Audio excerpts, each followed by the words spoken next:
Yung ano na alaman na yan, napipigilan ang paglaki niyan kasi paso. Sa paso. Pero kung sa ano yan, lupa, nako, lampas bahay na yan. Sa ano yan, yung kahoy sa mga bagyo yan.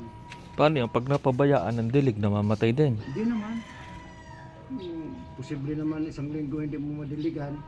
Ayo, oo, kayo. Hmm. Pero yung dilig-dilig na mga hapon, gabi, okay lang. Wala, oo, okay lang yun. Kahit hindi, kasi yan, wala nga dilig-dilig yan. Dadiligan na lang yan, yung ulan eh. Kasi nabisi rin ako. Pinamigay ko nga yung iba kasi nakita mo naman wala na akong espis ko.